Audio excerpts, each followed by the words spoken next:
Hey guys, I'm Isaac and welcome back to Isaac Reviews 2025. Back in 2018, a graphic novel by Swedish artist Simon Stålenhag was released called The Electric State. It was a slow, atmospheric piece about a girl going on a road trip through a futuristic 1990s America in the hopes of reuniting with her brother, with a unique art style and interesting commentary on the intersection of war and technology. All that was not lost on Hollywood, who recently adapted The Electric State into a movie from Netflix with Anthony and Joe Russo at the helm. Ever since they signed on to the MCU, the Russo brothers have become massive names in modern Hollywood, so it's to be expected that they'd want to do some stuff with other studios to really show off their talent. And despite their previous collaboration with Netflix being for a crappy action flick, The Electric State definitely seemed like it'd be a big deal for the service. So much so that this is their most expensive film to date with a staggering budget of $320 million. That's only $5 million short of what Infinity War cost to make.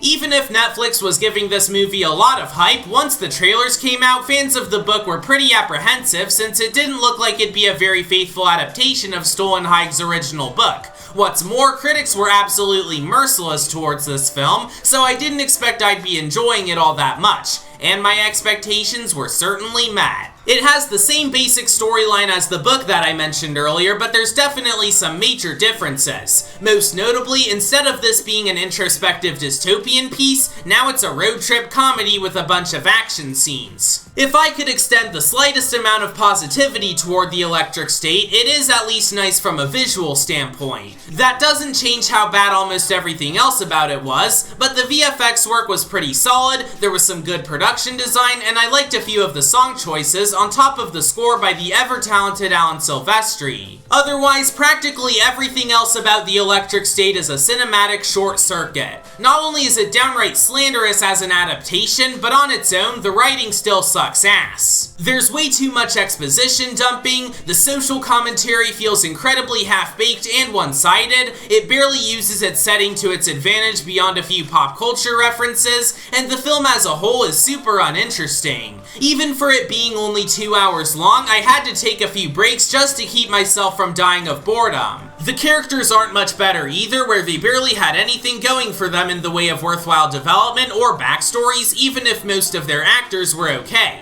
Especially you, Ke Huy Quan, you were innocent in all of this. I say most of the actors, however, because Chris Pratt's performance was shockingly terrible. I do think he has a lot of talent, even if he's a bit overused nowadays, but he was trying way too hard here that it just doesn't work. Also, why did they make him look like that? Seriously, he looks ridiculous. There were also a couple action scenes, but not even those were able to save the movie. Like I said, it's at least good from a visual standpoint, even if that doesn't mean too much in the long run. But the action wasn't well paced or engaging, and it hardly left that big of a lasting impression, especially with how short those scenes usually were. I can't think of that much else I have to say here, so in conclusion, The Electric State is emblematic of all the problems plaguing Netflix's modern filmography. They give way too much money to crap like this and Rebel Moon, while stuff that actually has potential is pushed to the side. It may not be the worst movie Netflix has made this year alone, but it's a disservice to the book it's based on and supplies next to nothing that would make it worth checking out.